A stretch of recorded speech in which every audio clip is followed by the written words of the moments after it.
الحمد لله رب العالمين والصلاة والسلام على سيد المرسلين وعلى آله وأصحابه أجمعين أما بعد قد قال الله تبارك وتعالى في القرآن المجيد والفرقان الحميد أعوذ بالله من الشيطان الرجيم بسم الله الرحمن الرحيم الحمد لله رب العالمين الرحمن الرحيم مالك يوم الدين إياك نعبد وإياك نستعين اهدنا الصراط المستقيم صراط الذين أنعمت عليهم غير المغضوب عليهم ولا الضالين آمين صدق اللہ. بزرگوں اور دوستوں، جیسے کہ آپ حضرات کو اطلاع ہے کہ ہماری اس نشست کا جو عنوان ہے وہ ہے اسماء حسنی. اسماء حسنی اللہ تعالیٰ کی صفات کو کہتے ہیں، جن صفات کے سلسلے میں حضور اکرم صلی اللہ علیہ وسلم نے ارشاد فرمایا کہ اِنَّ لِلَّهِ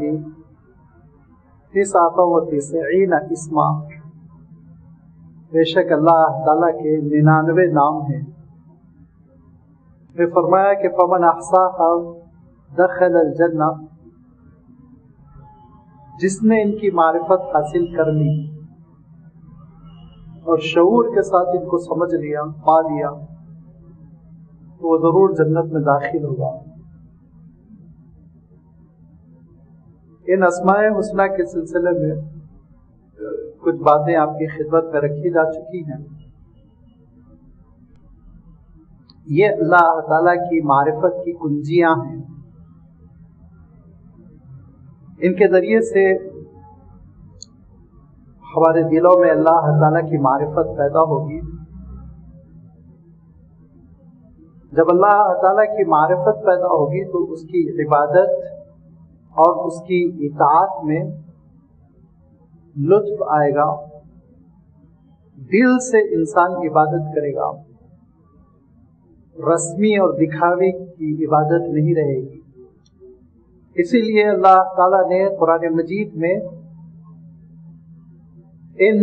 سارے اپنے اسماء اور اپنے ناموں کا تذکرہ کیا. مختلف آیتوں میں یہ اللہ تعالیٰ کے 99 نام اسماء حسنی بکھرے ہوئے ہیں. اور یہ بات بھی ارشاد فرما دی کہ جب اللہ تعالیٰ کو پکارو اور اس سے دعا کرو تو ان اسماء حسنی کے ذریعے سے اس کو یاد کرو. ارشاد فرمایا کہ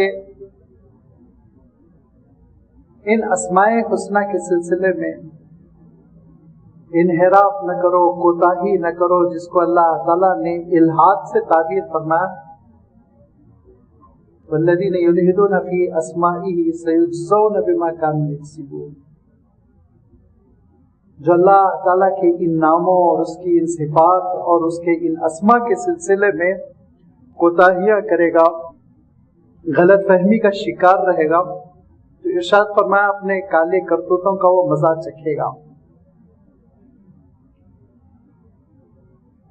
ان اسماء حسنی پر اگر آپ غور کریں گے تو آپ دیکھیں گے کہ یہ اللہ تعالیٰ کی صفات 3 طرح کی ہیں.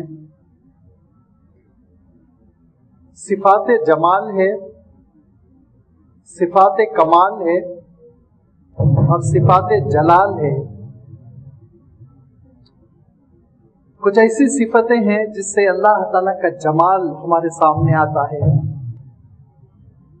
اس کا احسان، اس کی کرم فرمائی، اس کی مہربانیاں نکھر کر سامنے آتی ہیں. جبکہ کچھ ایسی صفات ہیں، کچھ اسماء حسنی ایسے ہیں جو اس کے کمال کو بتلاتے ہیں. جیسے اللہ تعالی قادر ہے، عزیز ہے، منتقم ہے، اس کا کنٹرول ہے، عیب نہیں ہے، کمی نہیں ہے۔ اللہ لا الہ الا هو الحی القیوم، زندہ جاوید ہے۔ نیند کی کمی، تھکن جیسی کمی، سو جانا جیسی عارضی کیفیت نعوذ باللہ اس کے ذات کے قریب بھی نہیں پھٹکتی۔ یہ صفات کمال ہے اور انشاءاللہ اپنے وقت پر ان کی وضاحت آئے گی۔ ایسے ہی کچھ صفات جلال ہے، وہ کمزور نہیں ہے کہ سزا نہ دے سکے۔ عیسائیوں کے پاس غلط فہمی سے اللہ تعالیٰ کی صفات جمال کا تذکرہ رہا، میں اس کی ابھی ایک وضاحت کروں گا، اور صفات جلال کا تذکرہ نہیں رہا۔ جب صفات جلال کا تذکرہ نہیں رہا تو نعوذ باللہ ایک ایسے خدا کا تصور ان کے پاس ابھرا جو مجبور سا اور بندوں پر مہربانی کرنے پر اور بندوں کے ساتھ حسن سلوک کرنے پر، ان کی مغفرت کرنے پر وہ مجبور ہے، کر کے ہی رہے گا۔ یہ کیفیت ان کے سامنے نمایاں ہو گئی، اور اس کی وجہ سے پھر اس کا جو اثر عمل پر پڑا وہ خطرناک ہے کہ اعمال میں ان کے اندر بے راہ روی اس قدر جگہ پا گئی کہ ان کا تصور اور ان کا عقیدہ یہ ہے کہ چاہے ہم دنیا میں کچھ کر لیں، وہ تو مجبور ہے کہ جو بیپٹزم کرے گا حضرت عیسیٰ علیہ السلام کا نام لیوا ہوگا، بہرحال اس کی مغفرت ہوگی، وہ جنت میں جائے گا۔ لیکن قرآن پاک میں اور اسلامی عقیدے میں اللہ تعالیٰ نے جو اپنے صفات جلال کا تصور فرمایا ہے، ان بطش ربک لشدید، پکڑ پہ آتا ہے، یاد رکھو بڑی زبردست پکڑ کرتا ہے، فعال لما یرید، جب وہ فیصلہ کرتا ہے تو پورا کر کے رہتا ہے، نافذ کر کے رہتا ہے۔ دمدم علیہم ربہم بذنبہم، گناہوں پر جب وہ سزا دیتا ہے تو سخت سزا دیتا ہے۔ یہ ساری آیتیں اور بھی ایسی آیتیں ہیں جو اللہ تعالیٰ کی صفات جلال کو بھی بتاتی ہیں۔ یہ جو کمبینیشن ہے صفات جمال، صفات کمال اور صفات جلال، جب یہ سارا کا سارا کمبینیشن ہمارے سامنے رہے گا اور ہمارے عقیدے میں یہ ساری چیزیں رہیں گی تو پھر اس کا اثر عملی زندگی پر پڑے گا کہ عملی زندگی میں بندہ اللہ تعالیٰ سے امیدیں بھی لگائے ہوا رہے گا، مایوس بھی نہیں ہوگا اور اس کا خوف بھی ہوگا، ڈر بھی ہوگا۔ لہذا یہ ذہن میں ہم رکھیں کہ اللہ تعالیٰ کی صفات تین طرح کی ہے، اور انشاءاللہ قرآن پاک میں وہ ساری صفات آئی ہیں اور دھیرے دھیرے ان کی ہم وضاحت کرنے کی کوشش کریں گے۔ گزشتہ مجلس میں میں نے کوشش کی تھی کہ الرحمن الرحیم، یہ ان صفتوں پر کچھ گفتگو کروں، لیکن آپ جانتے ہیں کہ تھوڑا سا طبیعت ناساز تھی جس کی وجہ سے میں گفتگو مکمل نہ کر سکا تھا کہ یہ وہ دو صفتیں ایسی ہیں بسم اللہ الرحمن الرحیم سے شروع ہو جاتی ہیں۔ سورۃ الفاتحہ میں آپ دیکھیں گے الحمدللہ رب العالمین الرحمن الرحیم، پھر یہ قرآن پاک میں اتنی مرتبہ آئی ہیں، اتنی مرتبہ یہ صفتیں آئی ہیں کہ میں نے عرض کیا تھا کہ ان کے روٹ ورڈ کو اگر آپ دیکھیں، راحمیم، جس کو ہم رحمت بھی کہہ سکتے ہیں، رحیمہ کہہ سکتے ہیں، اس جڑ سے نکلنے والے 300 سے زیادہ الفاظ اللہ تعالیٰ نے خود قرآن پاک میں استعمال فرمائے۔ رحمت، ارحم الراحمین، یرحم، ارحم، رحمان، رحیم، یہ سارے وہ الفاظ ہیں جو رحمت سے نکلے ہوئے ہیں اور اللہ تعالیٰ کی صفت رحمت کو نمایاں کرتے ہیں۔ یہ بڑا خوبصورت سا نام ہے جو رحمت سے نکلا ہوا ہے، اس لیے کہ آپ دیکھیں گے کہ رحمت جس کے بارے میں اللہ تعالیٰ قرآن پاک میں ارشاد فرماتا ہے کہ رحمتی وسعت کل شیء وعلما، میری رحمت ہر چیز سے آگے، ہر چیز سے آگے، میرے غضب سے بھی آگے ہے، کیونکہ حضور اکرم صلی اللہ علیہ وسلم نے ایک حدیث میں کلیئر کر دیا، وضاحت کے ساتھ یہ بات ارشاد فرمائی کہ اللہ کی رحمت، اللہ کے غضب سے بہت آگے ہے، اس کے غصے اور اس کی ناراضگی سے بہت آگے ہے. لہذا ہر چیز سے اللہ تعالیٰ کی رحمت بڑی ہوئی ہے، اور یہ وہ رحمت ہے جس سے رحمان کا لفظ نکل رہا ہے، یہ وہ رحمت ہے جس سے رحیم کا لفظ نکل رہا ہے. میں جو خوبصورتی بتانا چاہ رہا ہوں کہ یہ ایک ایسی صفت ہے کہ اس صفت میں آپ دیکھیں گے کہ جمال کا پہلو بھی ہے، کمال کا پہلو بھی ہے، جلال کا پہلو بھی ہے. بظاہر جمال کا پہلو زیادہ نمایاں ہے، احسان کا پہلو، حسن سلوک کا پہلو، کرم فرمائی کا پہلو اگرچہ کہ زیادہ نمایاں ہے. لیکن آپ اگر غور کریں اور تہ میں جائیں تو آپ دیکھیں گے کہ رحمت ہی کا تقاضا ہوتا ہے کہ کسی بھی چیز کو پائے تکمیل تک پہنچایا جائے، مکمل کر دی جائے. کیا آپ اس استاذ کو مہربان کہیں گے جو اپنے شاگرد کی تعلیم انکمپلیٹ چھوڑ کر اس کو آوارہ چھوڑ دے، بھگا دے، نکال دے؟ مہربان استاذ تو وہ ہوا جو تربیت مکمل کرے. اللہ تعالیٰ کی رحمتیں اور اس کی مہربانی بھی یہ ہے کہ اس میں کمال بھی ہے. اور آگے چل کے میں ایک چیز کوٹ کروں گا کہ جس سے یہ اشارہ نکلتا ہے کہ جو آزمائشیں ہیں، یہاں تک کہ جو سزائیں ہیں، یہاں تک کہ لفظ عذاب جو اللہ تعالیٰ نے ایک جگہ استعمال کیا، وہ بھی اللہ تعالیٰ کی رحمت کا ایک مظہر اور ایک نمونہ ہے. کیسے ہے وہ اس کی انشاءاللہ وضاحت آئے گی. تو گویا اس میں ایک تھوڑا سا آپ یہ کہہ سکتے ہیں کہ صفت جلال کا بھی پرتو ہے، صفت جلال کا بھی ایک پہلو ہے. یہ رحمت لفظ ایسا ہے، اس کی تشریح کرتے کرتے مفسرین تھک گئے. لیکن اگر دیکھا جائے تو اس لفظ کی صحیح تشریح کو، صحیح مفہوم کو پکڑا اگر ہے تو زمخشری نے پکڑا اپنی تفسیر کشاف میں. اگرچہ کہ تھوڑا سا ہم لوگوں کو ان سے اختلاف رہتا ہے، اعتزال کا ان پر ہم لوگ الزام لگاتے ہیں کہ وہ معتزلی تھے. ایک مسلک تھا اعتزال، وہ تقریباً ختم ہو گیا ہے. تحریروں میں تو ہے، بحیثیت مسلک نہیں رہ گیا. ان کے 5 عقیدے تھے اور اس کی وجہ سے وہ بڑے روشن خیال بنتے تھے. لیکن اللہ تعالیٰ نے ان کو ایک ایسے آزمائشی مرحلے سے گزارا کہ امام احمد ابن حنبل سے ان کا ٹکراؤ ہو گیا، تو تشدد پر وہ اتر آئے اور امام احمد ابن حنبل پر کوڑے پر سوائے. اور اس کا نتیجہ یہ نکلا کہ ایسی بے برکتی ہوئی کہ وہ مسلک ہی دھیرے دھیرے ختم ہو گیا. بڑی تفصیل ہے فرق باطلہ کی. اگر آپ تاریخ پڑھیں گے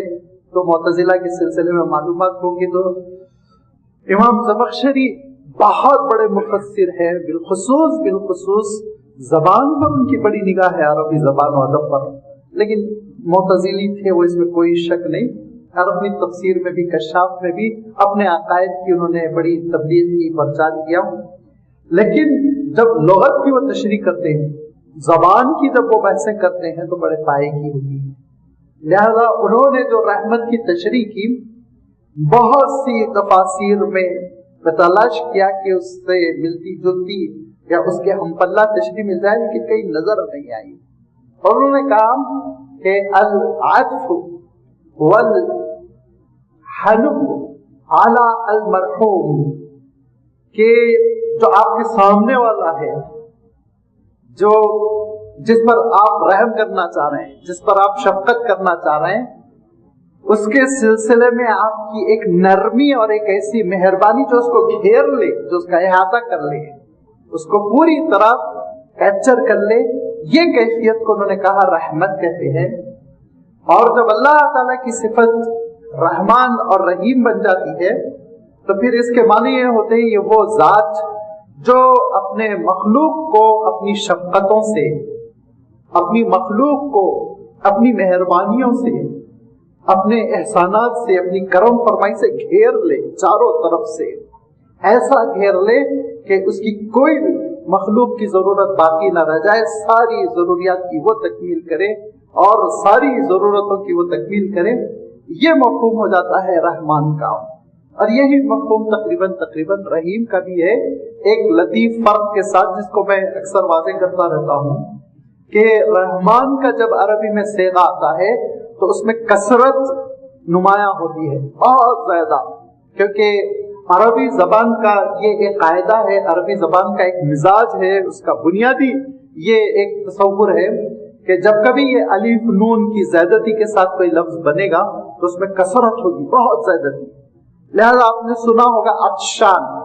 بڑا پیاسا، اس کا آپ ترجمہ کریں گے بہت پیاسا، غضبان بہت ناراض، جوعان بہت بھوکا ہوا۔ اور آج کل ہمارے دوست احباب خاص طور پہ NRIs جو گلف سے لوٹ کر آتے ہیں ان کو معلوم ہے کہ کفیل ناراض ہوتا ہے تو کیا کہتا ہے؟ انت تعبان، بہت تھکا ہوا ہے، بیکار۔ بہت کثرت کا مفہوم جب کبھی ہوتا ہے تو یہ الف نون یہ اضافہ کیا جاتا ہے، لہذا رحمان کے معنی جس کی رحمتیں خوب ہے، بہت زیادہ ہے۔ ابھی اس کے ساتھ رحیم کا لفظ ہے، الرحمن الرحیم۔ جو لطیف فرق ہے وہ یہ ہے کہ دیکھیے جب کبھی کسی صفت میں کثرت ہو تو لازمی بات ہے وہ عارضی ہوتی ہے، وہ عارضی ہوتی ہے۔ اگر آپ بہت غصے میں ہیں تو آپ عارضی ہے غصہ، گھنٹے 2 گھنٹے میں آپ کام ہو جائیں گے، نارمل ہو جائیں گے، ٹھنڈے ہو جائیں گے۔ بہت پیاسے ہیں، 24 گھنٹوں سے آپ کو پینے کے لیے پانی نہیں ملا،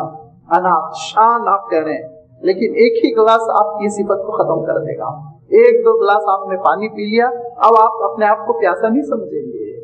ایسے ہی حضرت موسیٰ علیہ الصلوۃ والتسلیم جب تشریف لائے کوہ طور سے اور بنی اسرائیل بچڑے کی پوجا کر رہی تھی تو حضرت موسیٰ علیہ السلام اتنے ناراض تھے کہ اللہ تعالیٰ نے خود ارشاد فرمایا غضبان آسفا، بہت ناراض تھے۔ اس ناراضگی کی علامت آپ دیکھیں کہ تورات کی تختیاں القل الواح ایک طرف ڈال دی حضرت موسیٰ علیہ السلام، پھینک دی، بلکہ صحیح ترجمہ القل الواح، اور بنی اسرائیل کی طرف آگے بڑھے تو سب سے پہلے اپنے بھائی کی خبر لی حضرت ہارون، داڑھی پکڑ لی ان کی، کیا ہوا یہ گمراہی۔ لیکن حضرت موسیٰ علیہ السلام کی یہ پوری ناراضگی اور یہ غضب و غصہ ختم ہو گیا جب بھائی نے وضاحت کی اور پھر سامری کو سزا دے دی گئی۔ حضرت موسیٰ علیہ السلام نارمل ہو گئے، تورات کی تختیاں اٹھا لی، بنی اسرائیل کی تربیت کا شروع کر دیا عمل۔ تو معلوم یہ ہوا چاہے جتنا غصہ ہو وہ غصہ کافور ہو جاتا ہے جب اس کا علاج ہو جائے، ٹریٹمنٹ کر لیا جائے۔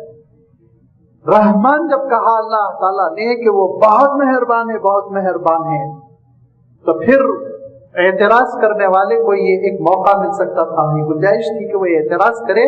کہ اللہ کی رحمتیں پھر جلد غائب بھی ہو سکتی ہیں، ٹھنڈی بھی پڑ سکتی ہیں، تو فوراً کہا نہیں، اس غلط فہمی کو نکال کر پھینک دو، الرحمن الرحیم، وہ رحیم بھی ہے جس کی رحمتیں جاری رہنے والی ہے۔ کیونکہ عربی میں جب کبھی فعیل کا وزن آتا ہے، جیسے شریف، جیسے حسین، جیسے جمیل، یہ وزن میں ہمیشہ یاد رکھیے، اس کو کہتے ہیں کہ صفت مشبہ ہے، اس میں ہمیشہ دوام، استمرار، پائیداری کا مفہوم ہوتا ہے، جاری رہنے والی چیز۔ اب اللہ تعالیٰ نے یہ اعلان فرما دیا کہ اس کی رحمتیں بکثرت بھی ہے، بہت بھی ہیں، پرجوش بھی ہے، اور جاری رہنے والی بھی ہے، ختم نہیں ہونے والی ہے، ختم نہیں ہونے والی ہے، ہمیشہ اللہ تعالیٰ کی رحمتیں جاری رہے گی، اتنا جاری رہے گی، اتنا جاری رہے گی کہ قیامت برپا ہو جائے گی، اس کے بعد بھی رحمان کی رحمتیں جاری رہنے والی ہے۔ اسی لیے عرب کہتے تھے رحمان الدنیا و رحیم الآخرہ، کہ اللہ تعالیٰ کی دنیا میں رحمتیں بکثرت ہے، بکثرت ہے، اتنی ہے کہ حضور اکرم صلی اللہ علیہ وسلم ارشاد فرماتے تھے کہ اللہ تعالیٰ کی رحمتوں میں اگر ذرہ برابر کمی ہو جاتی تو پھر وہ تو کافر کو 1 گھٹ پانی پینے کے لیے نہ دیتا، کافر کو 1 گھٹ پانی پینے کے لیے نہ دیتا، لیکن اتنی بدرجہ اتم رحمتیں اللہ تعالیٰ کی ذات میں ہیں کہ ایک منکر انکار کرتا رہتا ہے، ایک باغی بغاوت کرتا رہتا ہے، ایک کافر کفر کرتا رہتا ہے، ایک ناشکرہ ناشکری کرتا رہتا ہے، لیکن اللہ تعالیٰ اپنی رحمتوں سے اس کو مایوس نہیں کرتا، دیتا رہتا ہے، نوازتا رہتا ہے۔ اور یہی اس کو مفسرین نے کہا کہ اللہ تعالیٰ کی رحمتیں 2 طرح کی ہے، اور رحمت عامہ، رحمت تامہ کہا۔ رحمت عامہ یہ ہے کہ ساری بغاوتوں کے باوجود، نافرمانیوں کے باوجود، گناہوں کے باوجود وہ بارش سے، پانی سے انسان کو نواز رہا ہے، وہ فضاؤں سے، ہواؤں سے انسان کو نواز رہا ہے، وہ غلہ دے رہا ہے، وہ غذا دے رہا ہے، وہ صحت دے رہا ہے، تندرستی دے رہا ہے، ساری چیزوں سے وہ انسانوں کو نوازتا چلا جا رہا ہے، یہ اس کی رحمت عامہ ہے۔ لیکن فرمایا ایک رحمت تامہ ہے، اور رحمت تامہ یہ ہے کہ وہ اللہ کے فرما برداروں کے ساتھ خاص ہوگی، اور وہ کس طرح خاص ہوگی کہ آخرت میں جب عدالت برپا ہو جائے گی اللہ تعالیٰ کی، تو پھر ایمان والوں کے ساتھ انصاف کا معاملہ ہوگا، اور اس کی رحمت تامہ وہ ہمیشہ مکمل ہو کر رہے گی ایمان والوں کے ساتھ، اور رحمت تامہ مکمل ہوگی مجرموں کے ساتھ کہ ان کو سزا دی جائے گی، کیونکہ مجرم کو سزا دینا یہ بھی یاد رکھیے مہربانی ہے، مجرم کو سزا دینا اور پکڑنا، اس کی گرفت کرنا یہ بھی ضروری ہے۔ لہذا کہا اللہ تعالیٰ کی رحمتیں دو طرح کی، ایک رحمت عامہ ہے جس سے ہر انسان لطف اندوز ہو رہا ہے، ایک رحمت تامہ ہے جو مومنوں کے ساتھ خاص ہے، اسی لیے اللہ تعالیٰ وہ رحیم الآخرہ ہے، آخرت میں بھی اس کی رحمتیں ایمان والوں کے ساتھ جاری رہے گی۔ لیکن اللہ تعالیٰ کی رحمتیں آخرت میں ایسی جاری رہے گی کہ حضور اکرم صلی اللہ علیہ وسلم ایک طویل حدیث میں یہ بات ارشاد فرماتے ہیں کہ قیامت کے دن میدان حشر میں جب شفاعت کا مسئلہ آئے گا، بڑی طویل حدیث ہے، اور بخاری شریف میں بھی آپ دیکھ سکتے ہیں، مسلم شریف میں بھی دیکھ سکتے ہیں، متعدد صفحات پر مشتمل اس حدیث میں حضور اکرم صلی اللہ علیہ وسلم نے ارشاد فرمایا کہ حضرت نوح علیہ السلام کے پاس انسان بھاگیں گے، حضرت ابراہیم علیہ السلام کے پاس بھاگیں گے، حضرت موسیٰ کے پاس جائیں گے، حضرت عیسیٰ کے پاس جائیں گے، لیکن سب معذرت کریں گے اور یہ کہیں گے ہم تمہاری شفاعت نہیں کرنے والے، یہاں تک کہ لوگ حضور اکرم صلی اللہ علیہ وسلم کی خدمت میں پہنچیں گے، حضور اکرم صلی اللہ علیہ وسلم ارشاد فرمائیں گے ہاں یہ میرا حق ہے، میں یہ کروں گا۔ پھر حضور اکرم صلی اللہ علیہ وسلم ایک طویل سجدہ فرمائیں گے، اور آپ صلی اللہ علیہ وسلم خود یہ ارشاد فرماتے ہیں اس سجدے میں اللہ کی کیا حمد و ستائش کروں گا آج میں خود نہیں بتا سکتا ہوں۔ اسی وقت وہ کلام القا ہوگا اللہ کی جانب سے، بڑی اس کی میں ثنا کروں گا، بڑی تعریف کروں گا، اور پھر اتنی التجا کروں گا سجدے میں، اتنی التجا کروں گا کہ خود اللہ تعالیٰ ارشاد فرمائے گا ارفع رأسک یا محمد اشفع تشفع، اے محمد آپ اپنا سر اٹھائیے، اب آپ سفارش کیجئے، ہم آپ کی سفارش قبول کریں گے، اور شفاعت کبریٰ شروع ہوگی۔ شفاعت کبریٰ جو شروع ہوگی تو فرمایا کہ میری امت کے ان لوگوں کی میں سفارش کروں گا جو کبائر میں ملوث تھے، بڑے بڑے گناہ کیے تھے، ان کی بھی حضور اکرم صلی اللہ علیہ وسلم سفارش فرماتے چلے جائیں گے، یہاں تک کہ اللہ تعالیٰ پوچھے گا کہ کیا اب آپ کا کام ہو گیا، آپ جتنوں کی سفارش کرنا چاہتے تھے وہ ہو گئی؟ تو حضور اکرم صلی اللہ علیہ وسلم ارشاد فرمائیں گے ہاں اے اللہ میرے علم کے اور میری اطلاع کے مطابق جو ایمان والے ہیں میں نے ان کو بچا لیا۔ لازمی بات ہے یہ شفاعت کبریٰ حضور اکرم صلی اللہ علیہ وسلم کے اعزاز کے لیے ہوگی، ورنہ تو اللہ تعالیٰ جو چاہے وہ فیصلہ کرے۔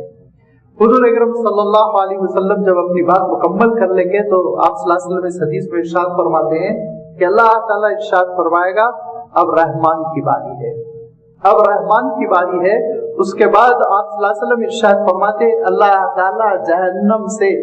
بکثرت انسانوں کو، ایک بھیڑ کو نکالیں گے جو جل کے کالی بیجوں کی طرح ہو چکے ہوں گے، ان کو میدان حشر میں بکھیر دیا جائے گا، ان پر ایک خاص قسم کے لکوڈ کا چھڑکاؤ ہوگا، اور پھر آپ صلی اللہ علیہ وسلم فرماتے ہیں ایسے وہ دھیرے دھیرے گروتھ کر جائیں گے، بڑھنے لگیں گے، نشو نما پائیں گے جیسے کہ درخت بڑھتا ہے، پھر وہ انسانی پیکر میں نمایاں ہو جائیں گے، اور اللہ تعالیٰ ارشاد فرمائے گا یہ وہ ہیں جن کے دل میں تھوڑا سا ایمان تھا، سوائے میرے کوئی واقف نہیں تھا، جاؤ میں تم کو جہنم سے نجات دے رہا ہوں، اور فرمایا ھذا تلقاء الرحمن، یہ رحمان کے آزاد کردہ ہوں گے۔ رحمان کی رحمتیں آخرت کے دن بھی نمایاں ہوں گی، آخرت کے دن بھی اللہ تعالیٰ کی رحمتیں نکھر کر آئیں گی، اور دنیا میں تو رحمان کی جو رحمتیں ہیں وہ تو آپ جانتے ہی ہیں کہ اس کی وجہ سے یہ پوری کائنات چل رہی ہے۔ اور پھر جس چیز کا میں اشارہ کر رہا تھا کہ حضور اکرم صلی اللہ علیہ وسلم نے ارشاد فرمایا کہ دیکھو ایک مجلس تھی، بڑی طویل حدیث ہے، ایک صحابی کہتے ہیں اللہ کے رسول صلی اللہ علیہ وسلم سفر سے تشریف لائے، میں نے اپنی چادر بچھا دی، اللہ کے رسول صلی اللہ علیہ وسلم تشریف فرما ہوئے، مجلس جمع ہو گئی، تو حضور اکرم صلی اللہ علیہ وسلم نے خطاب فرمایا، اور اس میں ارشاد فرمایا اللہ کے رسول صلی اللہ علیہ وسلم نے دیکھو لوگوں آزمائشیں آتی ہیں، پریشانیاں آتی ہیں، بیماریوں کی شکل میں بھی آتی ہے، تو ایک صاحب نے کہا ماشاءاللہ میں تو بہت تندرست ہوں، بیماری نہیں آتی، تو حضور اکرم صلی اللہ علیہ وسلم نے کہا فخر کرنے کی ضرورت نہیں ہے، یہ مت سمجھو کہ بیماری نہیں آتی تو تم اللہ کے بہت بڑے مقبول بندے ہو، ایسا نہیں ہے۔ آپ صلی اللہ علیہ وسلم ارشاد فرماتے ہیں دیکھو ان بیماریوں کے ذریعے سے، ان آزمائشوں کے ذریعے سے اللہ تعالیٰ دنیا کے بہت سارے گناہوں کو معاف فرما دیتا ہے اور ختم کر دیتا ہے، اور اس کے بعد پھر یہ بندے جو دنیا کی مشقتیں جھیل کر، دنیا کی مصیبتیں جھیل کر، بیماریوں سے گزر کر وہ اللہ کے دربار میں حاضر ہوتے ہیں تو ایسے حاضر ہوتے ہیں جیسے کہ ان کے گناہ بالکل ختم ہو چکے ہو، نیک۔ فرمایا ایسے گناہ جھڑ جاتے ہیں جیسے پتجھڑ کے موسم میں پتے۔ حضور اکرم صلی اللہ علیہ وسلم نے جو بات ارشاد فرمائی کہ اس کے سلسلے میں قرآن پاک کی آیت پڑھی گئی کہ وَلَنُذِيقَنَّهُمْ عَذَابَ الْأَدْنَىٰ دُونَ الْعَذَابِ الْأَكْبَرِ لَعَلَّهُمْ يَرْجِعُونَ، جس کو میں اشارہ کر رہا تھا کہ اللہ کی رحمتیں کیسی ہیں۔ دیکھیے ارشاد فرمایا کہ ہم دنیا میں کبھی کبھی ہلکے پھلکے عذاب سے دوچار کرتے ہیں بڑے عذاب سے تم کو بچانے کے لیے، تاکہ تم اللہ کی طرف لوٹ پڑو، اللہ کی طرف لوٹ پڑو۔ تو ایسے واقعات لکھے گئے کہ ایک صاحب بہت ہر طرح سے خوشحال تھے اور ہر طرح سے ان کو اللہ تعالیٰ نے نعمتوں سے نوازا تھا، سوائے اس کے کہ وہ اللہ کو یاد کرنے والے نہیں تھے اور نشے کے عادی تھے۔ اچانک اللہ تعالیٰ نے آزمائشوں کا سلسلہ شروع کیا اور ان کا واقعہ لکھا گیا ہے۔ ملک شام کے تھے وہ صاحب کہ وہ لوٹتے چلے گئے، بیمار ہوتے چلے گئے اور مصیبتوں میں پڑتے چلے گئے۔ پوری پونچی انہوں نے اپنی جمع کی، حج کو گئے، واپس آیا، بڑی درویشانہ زندگی، عبادت گزار زندگی بسر کی اور بڑی نیکیوں پر پھر ان کی وفات ہوئی۔ تو زمانے کے عالم نے کہا کہ پروردگار کی آزمائشوں نے اس کے لیے، پروردگار کے امتحانات نے اس کے لیے جہنم کا دروازہ بند کر دیا، جنت کا دروازہ کھول دیا۔ آزمائشوں میں بھی اللہ کی رحمت کا ایک پہلو ہے، اس سے بھی مایوس نہیں ہونا چاہیے۔ آزمائشوں کے ذریعے سے بھی اللہ تعالیٰ بندوں کے مقام بلند کرتا ہے۔ لہذا یہ عذاب میں بھی گویا ایک طرح سے، سزاؤں میں بھی ایک طرح سے اللہ تعالیٰ کی رحمت نمایاں ہوتی ہے۔ یہ اللہ تعالیٰ کی رحمت ہے جو اللہ تعالیٰ کے بندوں کے لیے عام ہے۔ اور پھر اس پر بندوں کا عالم یہ ہے کہ اللہ تعالیٰ کی رحمتوں سے بندوں کو ایسا مالا مال ہونا چاہیے، وہ صفت ایسی اس کو اپنا لینی چاہیے کہ ایک رحمت کا پرتو بندے کی شخصیت کے اندر بھی پڑ جائے۔ اب آپ یہ سوچیں گے کہ بعض ایسے بڑے عذاب کا ذکر ہے، خلود کی جہنم کا ذکر ہے، کافروں کو ہمیشہ کے لیے جہنم میں ڈالنے کا ذکر ہے، تو یہ کیسے؟ یہ دراصل نتیجہ ہے بندے کی اپنی نافرمانیوں کا، بندے کی اپنی بغاوتوں کا۔ حد سے زیادہ جو بغاوت کرتا ہے پھر وہ اپنے لیے ہمیشہ کے لیے جہنم مول لیتا ہے۔ حضور اکرم صلی اللہ علیہ وسلم کے زمانے میں ایک جنگ ہوئی اور جنگ کے بعد میدان جنگ کا کیا حشر ہوتا ہے آپ تصور کر لیں۔ اب کے زمانے کا میدان جنگ بڑا شور، فوجیوں کی لاشیں پڑی ہوئی ہیں، چیخ و پکار، اور عورتیں آ گئی ہیں، رو رہی ہیں، اور اس میں لوٹ مار مچا ہوا ہے۔ تو حضور اکرم صلی اللہ علیہ وسلم تشریف فرما تھے، حضرت ابوبکر اور حضرت عمر کا بھی نام آتا ہے کہ یہ دو بھی اکابر صحابہ آپ صلی اللہ علیہ وسلم کی خدمت میں بیٹھے ہوئے تھے۔ تو ایک منظر اللہ کے رسول صلی اللہ علیہ وسلم نے دیکھا کہ ایک خاتون ہے جن کا بچہ گم ہو گیا، جنگی صورتحال ہے، لازمی بات ہے، اور وہ خاتون اپنے بچے کے لیے دیوانی ہوئی جا رہی ہے۔ روایتوں میں آتا ہے، اور بالکل صحیح بخاری شریف کی روایت ہے کہ اس خاتون کا عالم یہ تھا کہ کوئی بچہ ان کے بچے کا ہم عمر مل رہا تھا تو اس کو اٹھا رہی تھی، سینے سے چمٹا رہی تھی، فیڈ کر رہی تھی، چوم رہی تھی، رو رہی تھی زارو قطار، پھر اس کو چھوڑتی، بھاگتی، پھر چیختی پکارتی، دیوانگی کے ساتھ اپنے بچے کو تلاش کرتی۔ اللہ کے رسول صلی اللہ علیہ وسلم پر بہت اثر ہوا،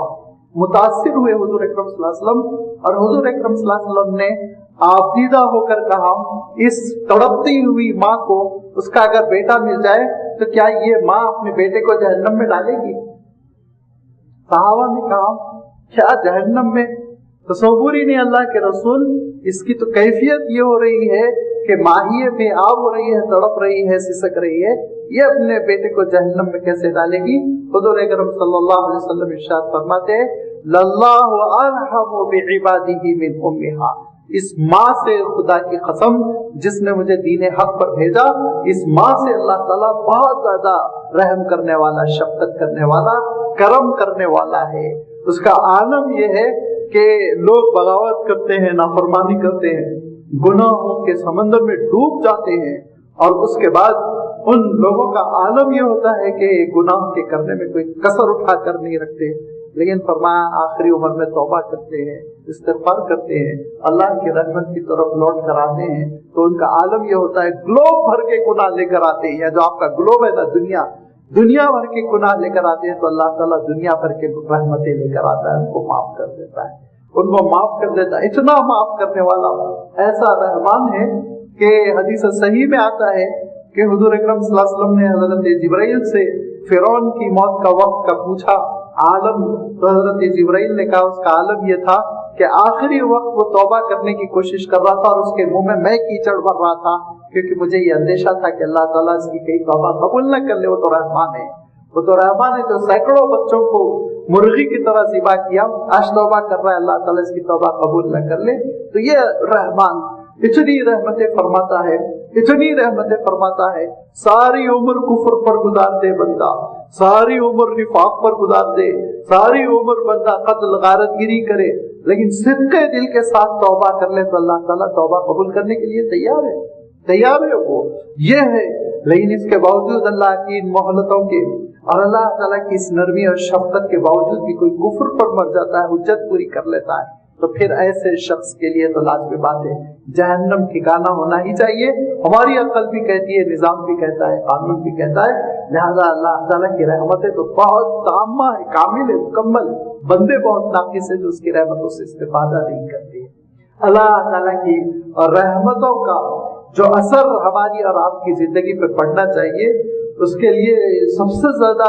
خود رحمت للعالمین نے بڑی تشریح کر دی۔ حضور اکرم صلی اللہ علیہ وسلم کو خود اللہ تعالیٰ نے رحمت للعالمین ارشاد فرمایا، سارے عالموں کے لیے رحمت بنا کر بھیجا گیا۔ اور پھر اللہ تعالیٰ نے دوسری بات بھی ارشاد فرمائی،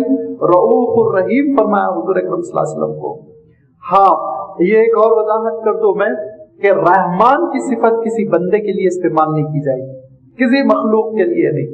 رحیم کی صفت استعمال کی جا سکتی مخلوق کے لیے، ابو الرحیم آپ کہہ سکتے، شفقت والا باپ، لیکن رحمان نہیں کہہ سکتے کسی بندے کو، جائز نہیں قرار دیا علماء نے۔ رحمان کی صفت خاص ہے بس اللہ تعالیٰ کے لیے، اور چونکہ اتنی رحمتوں کا تصور ہے، اتنی رحمتوں کا تصور ہے، تو عیسائی دنیا نے اس کو اپنا عقیدہ بنا لیا تھا۔ حضور اکرم صلی اللہ علیہ وسلم کے زمانے میں عیسائی دنیا حضور اکرم صلی اللہ علیہ وسلم کے سامنے اور مشرکین مکہ کے سامنے، سبھی کے سامنے اللہ تعالیٰ کے رحمان ہونے کا تصور پیش کرتے رہتے تھے۔ میں نے شروع میں بھی اشارہ کیا کہ ان کا کانسیپٹ انکمپلیٹ قسم کا تھا کہ اللہ تعالیٰ کی صفات جلال کو نظر انداز کر دیتے، تو اس کی وجہ سے مشرکین مکہ میں ایک الرجک جیسے پیدا ہو گئی تھی اس میں رحمان سے، اور وہ یہ سمجھتے تھے رحمان یہ صفت خاص ہے عیسائیوں کے لیے، وہ ان کا یہ غلط فہمیاں ہو جاتی ہیں۔ جب کبھی دو قوموں کا مقابلہ ہوتا ہے تو بعض اچھی چیزوں کو بھی ہم دوسری قوم کے لیے خاص کر دیتے ہیں، تو ایسے ہی وہ مشرکین مکہ، یوں بھی ان کے درمیان کوئی ابھی نبی و رسول تو آیا نہیں تھا، لہذا حضور اکرم صلی اللہ علیہ وسلم کی آمد سے پہلے وہ یہ سمجھتے تھے رحمان عیسائیوں کے لیے عقیدہ ہے، ہمارا عقیدہ نہیں۔ جب حضور اکرم صلی اللہ علیہ وسلم نے بسم اللہ الرحمن الرحیم تلاوت کی تو انہوں نے کہا رحمان کہاں سے لے آئے تم، ہم رحمان کو سجدہ کرنے والے نہیں۔